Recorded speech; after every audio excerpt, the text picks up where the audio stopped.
नवी मुंबईच्या एपीएमसी मार्केटमध्ये हापूस आंब्याच्या 1,00,000 पेट्या दाखल झाल्या आहेत। हापूस आंब्याच्या पेट्या एवढ्या मोठ्या संख्येने एपीएमसीत दाखल झाल्यानं आंब्याच्या दरात खटही झाली आहे मंडळी।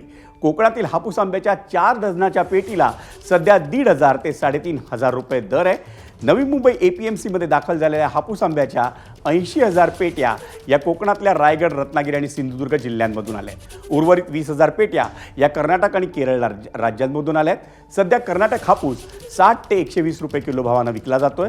सध्या बाजारात हापूस आंब्यासोबत तोतापुरी आणि बदामी आंबेही येऊ लागले। नवी मुंबईच्या एपीएमसी मार्केटमध्ये मोठ्या प्रमाणामध्ये आता हापूस आंब्याची आवक होऊ लागलेली आहे आणि आपण जर पाहिलं आज तर जवळपास 80,000 पेट्या या कोकणातनं आलेल्या आहेत। तुम्ही पाहता की मोठ्या प्रमाणामध्ये या ठिकाणी या हापूस आंब्याच्या पेट्या आपल्याला पाहायला मिळतात। संपूर्णपणे हा आंबा आहे तो कोकणातनं आलेला आहे। त्याच्यामध्ये रायगड, रत्नागिरी, सिंधुदुर्ग या 4ही जिल्ह्याचा याच्यामध्ये समावेश आहे।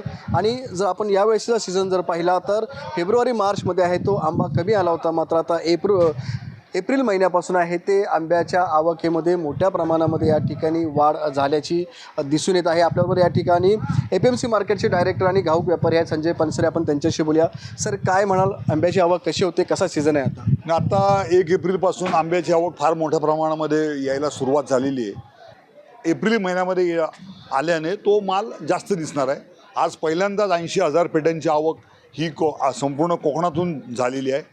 त्याचबरोबर साऊथचा सुद्धा जवळजवळ 20,000 पेट्या आल्या। त्यामुळे 1,00,000 पेट्या आज मार्केटला कर्नाटक आणि इतर धरून अशा 1,00,000 पेट्याची आवक आज मार्केटमध्ये मोठ्या प्रमाणामध्ये आलेली आहे। आणि आपण आता बघितलं असेल तर अजूनही गाड्या खाली होत आहेत। त्यामुळे दरसुद्धा खाली आले असल्यामुळे आता ही चांगली संधी आहे आंबे विकत घेण्यासाठी। विनायक पाटील, एबीपी माझा, नवी मुंबई।